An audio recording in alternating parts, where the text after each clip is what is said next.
అనంతపురం సెంటర్లోని జిల్లా పరిషత్ కార్యాలయంలో జరిగిన జర్నలిస్ట్ అసోసియేషన్ ఆఫ్ ఆంధ్రప్రదేశ్ ఉమ్మడి జిల్లా మహాసభలో ఆరోగ్య శాఖ మంత్రి సత్యకుమార్ యాదవ్ ముఖ్య అతిథిగా పాల్గొన్నారు. ఈ సందర్భంగా మీడియాతో మాట్లాడుతూ జర్నలిస్టుల అభివృద్ధి కోసం నా సహకారం ఎప్పుడూ ఉంటుంది. వారి సంక్షేమం కోసం ప్రభుత్వం అనేక పథకాలు రూపొందిస్తుంది అని చెప్పారు. ప్రతి ఏడాది 1250 రూపాయలు చెల్లిస్తే 2 లక్షల వరకు హెల్త్ ఇన్సూరెన్స్ లభిస్తుంది. ఇండ్ల స్థలాలు లేని జర్నలిస్టులకు కూడా రాష్ట్ర ప్రభుత్వం ఇంటి స్థలం నిర్మాణ సౌకర్యం కల్పించే విధంగా ప్రతిపాదనలు చేస్తున్నట్టు వివరించారు. సంక్షేమ పథకాలను పూర్తిగా ఉపయోగించుకోలేకపోవడంపై ఆవేదన వ్యక్తం చేశారు. తమ సమస్యల పరిష్కారం కోసం సీఎం చంద్రబాబుతో చర్చించి ముందుకు తీసుకెళ్తామని హామీ ఇచ్చారు. ఈ కార్యక్రమంలో జిల్లా రాష్ట్ర అధ్యక్షులతో పాటు పలువురు జర్నలిస్టులు పాల్గొన్నారు.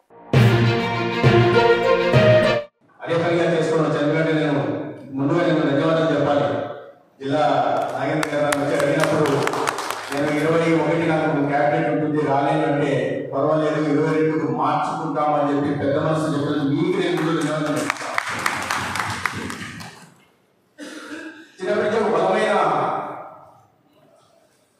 ఆలోచన. జర్నలిజం అంటే చాలా బాధ్యతాయుతమైన వృత్తి, అత్యంత బాధ్యతాయుతమైన వృత్తి, గౌరవాత్మకమైన వృత్తి.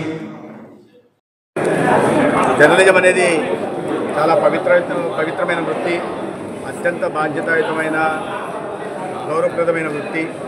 ఆ జర్నలిజం విలువలకి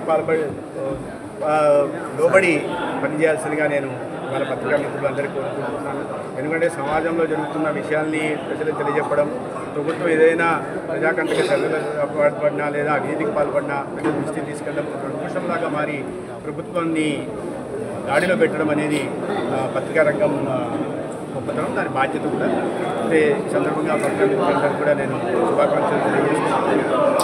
రాష్ట్రంలో ఇవాళ రాష్ట్రంలో దేశంలోనే అనేక విషయాలుగా కొద్దిగా ఆ విషయాల్లో కొద్దిగా రాజీ పడుతున్న విలువలు తగ్గిపోతున్న విషయాన్ని మనం గమనిస్తున్నాం.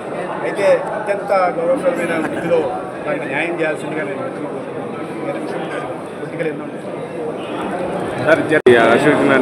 సాధ్యాలను పరిశీలిస్తాం. ఎందుకంటే గవర్నమెంట్ వచ్చిన తర్వాత వెంటనే హెల్త్ స్కీమ్ ఏదైందో అది 11,000 కుటుంబాలకి వర్తింపజేశాం.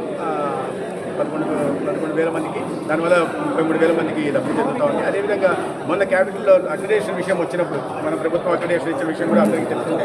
గతంలో 5 సంవత్సరాలు ఇవ్వకపోతే కూడా ప్రభుత్వం వచ్చిన తర్వాత అక్రిడేషన్ ఇవ్వడం జరిగింది. అదేవిధంగా వీళ్ళకి ఇళ్ల స్థలాలు కానీ ఇళ్ల నిర్మాణం గురించి కూడా మన క్యాబినెట్లో ప్రస్తావన వచ్చింది. క్యాబినెట్ అందరూ కూడా ఏకగ్రీవంగా ఇవ్వాలనే ఉద్దేశం. ముఖ్యమంత్రి గారు కూడా అత్యంత సానుకూలంగా స్పందించారు. అది త్వరలోనే సానుకూల నిర్ణయం కూడా వెలువడుతుందని ఆశాభావంతో. లైక్ చేయండి, షేర్ చేయండి, సబ్స్క్రైబ్ చేయండి. మరిన్ని వీడియోల కోసం బెల్ సింబల్ పై క్లిక్ చేయండి.